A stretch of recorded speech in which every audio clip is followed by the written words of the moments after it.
Graça e paz, minhas irmãs, tudo bem? Estou aqui novamente para a gente continuar explorando mais um trechinho do livro de Cantares de Salomão. Semana passada a gente pôde ver o anseio de uma noiva apaixonada por intimidade total com o rei, com o noivo, e como ele atende prontamente a esse desejo e leva a noiva para o lugar da intimidade. E como essa intimidade produz alegria, produz delícias, produz abundância de prazeres. Isso é maravilhoso. Eu quero compartilhar com vocês aqui mais um trechinho, ainda em Cantares 1, do versículo 5 ao 10, está escrito assim: Eu estou morena, mas formosa, ó filha de Jerusalém, como as tendas de Quedar, como as cortinas de Salomão. Não olheis para eu estar morena, porque o sol me queimou. Os filhos de minha mãe se indignaram contra mim e me puseram por guarda de vinhas. A vinha, porém, que me pertence, eu não guardei. Dize-me, ó amado de minha alma, onde apacenta os teus rebanhos? Aonde o fazes repousar pelo meio-dia, para que não ande eu vagando junto ao rebanho dos teus companheiros? E o esposo, o noivo, responde: Se tu não o sabes, ó mais formosa entre as mulheres, sai-te pela pisada dos rebanhos e apacenta os teus cabritos junto às tendas dos pastores. As éguas dos carros de Faraó te comparo, ó querida minha. Formosas são as tuas faces entre os teus enfeites, o teu pescoço com os colares, enfeites de ouro te faremos com incrustações de prata. Então essa porção tem tanta riqueza aqui para nós que eu acho que eu nem sou capaz de mensurar tudo, mas vamos lá. Então, essa noiva, depois dessa relação de intimidade com o noivo, ela começa a se ver, a enxergar duas coisas. Ela entra no que nós chamamos do paradoxo da graça. Por quê? Porque é a graça em contraste com a nossa condição. Ela diz: eu sou morena, mas sou bela. E por que morena? Ela fala que ela é morena como as tendas de Quedar. As tendas de Quedar eram tendas da tribo de Quedar, que eram levantadas em meio ao deserto. Então eram tendas que com o tempo ficavam queimadas, escurecidas do sol, do vento, das intempéries. Então essa noiva está dizendo: eu sou morena, eu sou marcada por experiências de vida, por decepções, por situações, por frustrações, mas sou bela. Porque depois da intimidade ela passou a se enxergar como o rei havia, como as cortinas de Salomão. As cortinas de Salomão eram colocadas dentro do palácio e eram brancas, eram límpidas, eram transparentes. Então ela quer dizer o seguinte: eu tenho marca sim, mas o meu noivo, ele me vê como a cortina de Salomão. Essas tendas de Quedar que representam uma tribo advinda de Ismael, como representando a justiça própria, a lei. Mas as cortinas de Salomão fazem alusão à graça, a como o Pai nos vê, numa lente de graça. E eu tenho aqui esse bonequinho sem cabeça do meu filho. É algo tão que Deus usou de maneira tão singela para falar ao meu coração. Eu falava com meu marido esses dias: a gente precisa dar um bonequinho novo para ele, porque o dele tá sem cabeça e ele nem consegue brincar direito. E aí a gente chamou ele e falou assim: filho, assim que acabar a pandemia, ou pelo menos essa fase mais restrita, a gente vai comprar um bonequinho para você, porque isso aí tá muito feio. Aí ele falou assim: mas não precisa comprar. A gente falou: mas ele está quebrado, tá sem cabeça. Ele falou assim: mas sabe que quando eu tô brincando, eu nem vejo que ele tá sem cabeça? Na minha imaginação, ele é como ele veio. Ele tem cabeça, ele é perfeito. Então é assim. A gente, muitas vezes, na presença de Deus, no lugar da intimidade ou na vida com Deus, a gente se vê tão limitado. Mas Ele nos vê como nós realmente somos em Cristo. Isso é maravilhoso. E é algo que Deus quer falar no nosso coração. Ele te vê bela.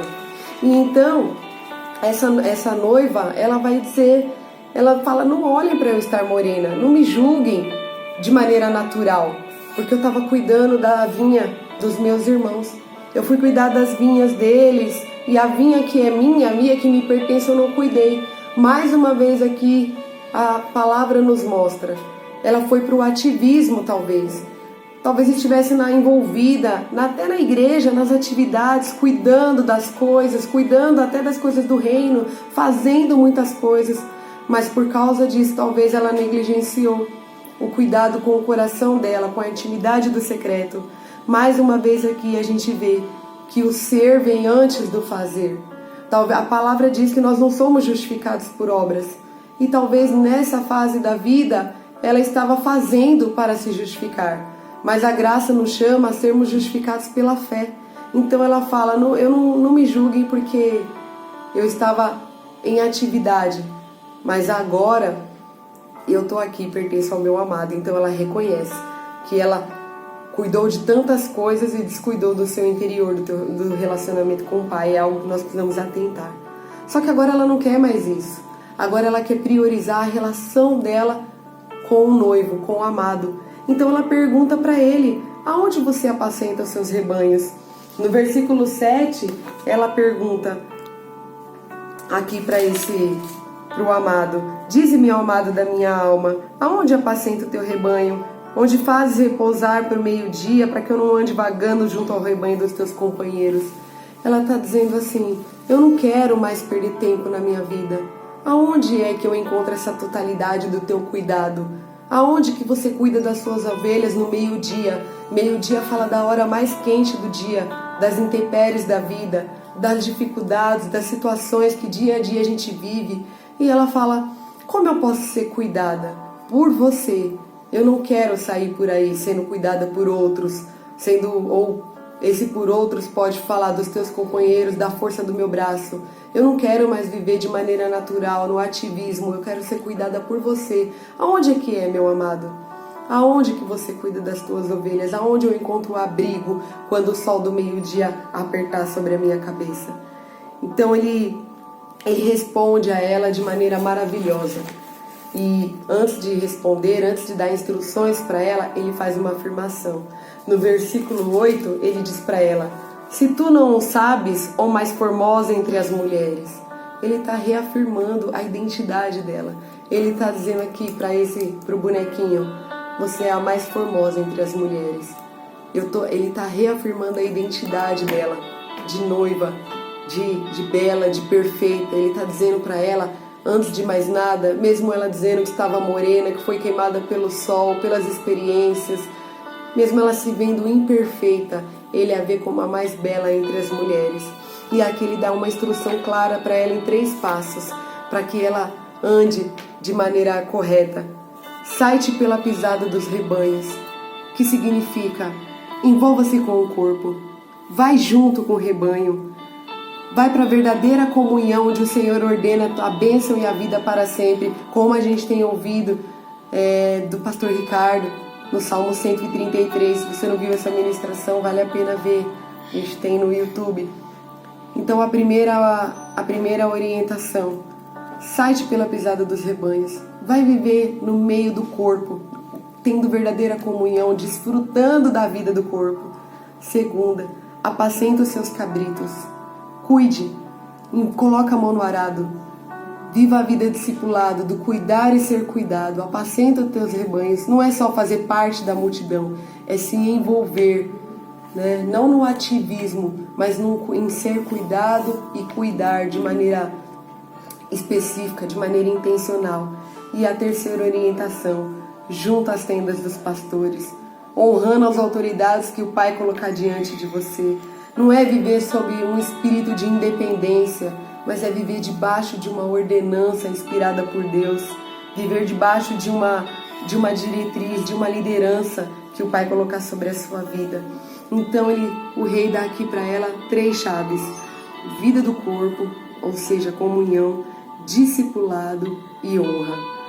Essa é a chave que o Senhor tem nos dado esses dias, para que nós sejamos cuidados no meio-dia, no calor da vida, quando as circunstâncias vierem. Essa é uma chave de proteção para a vida da gente. E depois, quando o rei dá essas instruções para ela, ele vai então honrá-la pelo desejo dela de obedecer. Quando ele diz assim, as éguas do carro de Faraó te comparam, ó querida minha. As éguas de Faraó do Egito, elas eram conhecidas pela beleza indescritível e pela obediência sem medida. Elas eram conhecidas por obediência. O único objetivo das éguas de Faraó era obedecer à direção que elas recebiam. Então é assim que esse amado via sua noiva, como alguém com desejo de obedecer intenso. E ele está dizendo aqui, eu valorizo o seu desejo de obedecer. E depois ele fala ainda, formosas são as tuas faces entre os teus enfeites, o teu pescoço com colares. As faces, como eu comentei no vídeo passado, fala das emoções. O rei tem prazer nas nossas emoções. Ele sabe que nós não somos perfeitos, mas ele contempla o nosso desejo sincero de andar em obediência, em andar em verdadeira comunhão, em se entregar no relacionamento verdadeiro à luz da palavra. Isso alegra o coração do rei, porque ele conhece o nosso coração. Então ele diz, como suas faces são lindas entre o enfeite, e o teu pescoço com colares, enfeite de ouro te faremos com incrustações de prata. Pescoço sempre diz respeito também à obediência, porque o pescoço é o que dá direção para a nossa cabeça. Para onde a gente vira nosso pescoço é onde nossos olhos vão olhar. Então o rei fala assim, eu vou colocar colares no teu pescoço, eu vou aperfeiçoar a sua vontade de te obedecer, eu vou aperfeiçoar você a cada dia. Fique tranquila, minha amada, eu já te vejo perfeita, mas eu vou adornar você ainda mais com o meu espírito.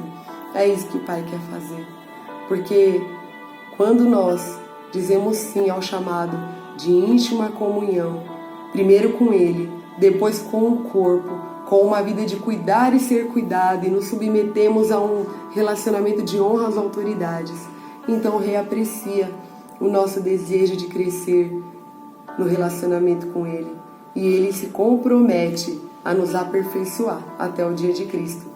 Por isso que a palavra diz que a vereda do justo é como a luz da aurora que vai brilhando mais e mais até esse dia perfeito. A palavra diz lá em 1 João, no capítulo 3, que ainda não se manifestou o que havemos de ser, mas quando Cristo vier, seremos tal qual, com exatamente a semelhança dele. Então, minha querida, eu quero te exortar no dia de hoje. Submeta-se a essa vida maravilhosa de intimidade com o Pai, de corpo, de cuidado, de verdadeira comunhão e de honra à autoridade. Porque a promessa é, primeiro, a confiança é de que o Senhor aprecia o nosso desejo de agradar o coração dele. E a promessa é que Ele vai nos adornar ainda mais com santidade, com justiça, com realeza. É isso que Ele quer fazer conosco. Quero te animar nesse dia a você não desistir. Não desista de perseverar, porque há promessa. E nessa relação de intimidade a gente só ganha e só é edificado. Vamos orar? Pai, nós te louvamos mais uma vez. Obrigado porque o Senhor nos vê bela. O Senhor nos vê sob a lente de Cristo, do sacrifício da cruz. Mais uma vez, o Senhor nos lembra e reafirma, independente das nossas experiências de vida, das marcas do passado, daquilo que já vivemos, dos nossos pensamentos, Tu sabes que somos imperfeitos, mas o Senhor nos vê, nos projeta, conforme fomos feitos para ser em posição. Muito obrigado. Leva-nos a essa vida de comunhão contigo em primeiro lugar, que automaticamente vai nos levar para a vida do corpo, para a vida de uns aos outros, nos envolvermos com o rebanho, estarmos cuidando e sendo cuidadas, não estarmos sem direção e nos submetendo a uma liderança humana sim, mas inspirada por Ti. Então assim, o Senhor contemplará as nossas emoções, o nosso desejo em crescer em obediência e santidade, e nos promete que vai nos aperfeiçoar até o dia de Cristo, como já tem feito. Muito obrigado, Pai, nessa confiança que nós desejamos mais e te agradecemos em nome de Jesus. Então é isso, minha querida. Quero te encorajar.